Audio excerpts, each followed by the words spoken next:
If God wakes you up at 3 a.m., do not make this mistake I'm about to talk about.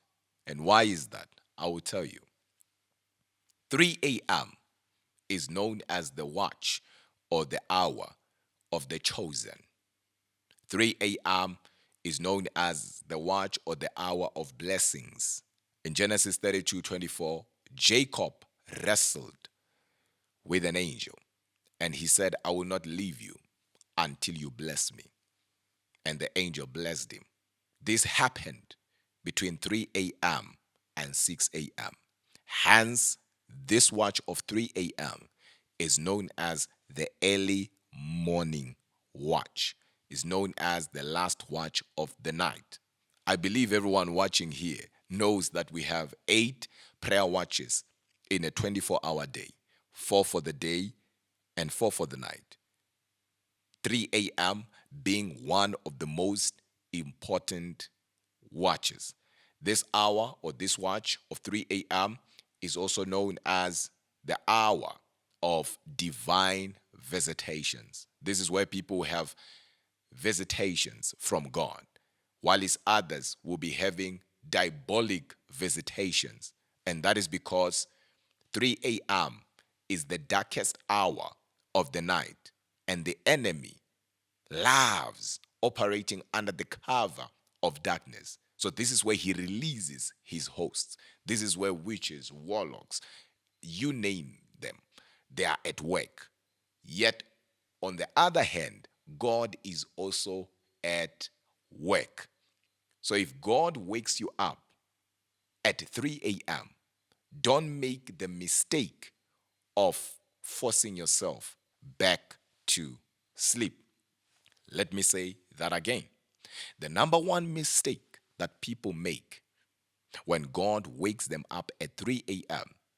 is to force themselves back to sleep, because some think they woke up maybe because they wanted to go to the restroom. And that's being logical. And that's what the enemy wants you to think. He wants you to think that. He wants you to think you woke up because your alarm rang. Perhaps you woke up because something woke you up. But I want you to understand that nobody wakes up at 3 a.m. by mistake. What you are dealing with is more supernatural than it appears. What you are dealing with has crossed the line of the natural. It's now supernatural, like I always say. Right there, there is an opportunity for you to tap in God's wisdom. Why God's wisdom? Because it is God's wisdom that will show you the plans of the enemy against you. That's why intercessors will tell you that during this hour, you need to overrule all human and diabolic decrees against your life.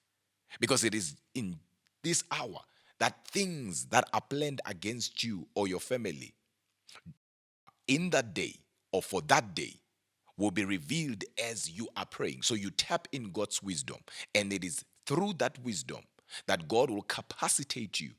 You will end up knowing what to do, how to do it, when to do it, and who to do it with. Not only is your opportunity to tap in God's wisdom, but it is also your opportunity to tap in God's protection. This is where you pray for protection. This is where you pray for your family members. This is where you tap in God's guidance. This is where you tap in revelations. This is where you tap in God's strength. This moment right here is a special moment. And guess what? Not everyone wakes up during this watch. There are people who will set alarms just to wake up during this watch. But guess what? They will not even hear their alarm. But you, without setting any alarm, you are always waking up at 3 a.m. Sometimes it's 3:03. Sometimes it's just between 3 a.m. going to 4 a.m. And you always wake up and you don't know why. Today, you know why you are waking up. But there is more into it. Just knowing why you are waking up. You need to tap in your assignment. You need to start functioning in what God has called you to function in. You are not just an ordinary believer. you are chosen. And right there, you can reschedule things. Right there, you can redirect things. Right there, you can rewrite stories. That's why it is important that you don't take for granted what God Himself wants to do through you. And the 3 a.m. mystery goes beyond what one can comprehend. Hence, Jesus said, the spirit is willing, but the flesh is weak. In Mark 14:38, He said, watch and pray. And this now hour of 3 a.m.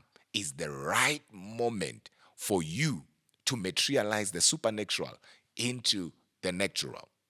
People receive financial breakthrough during this hour. People receive marital breakthroughs during this hour. People receive healing. People receive deliverance during this hour. And that is because in the spirit, gates of possibilities, graces, and anointings are opened. Now you know that you are not waking up because you wanted to wake up, but you are waking up because God is doing something through you, for you, and by you. Most importantly, to you. Why should I pray? It's because prayer forms you.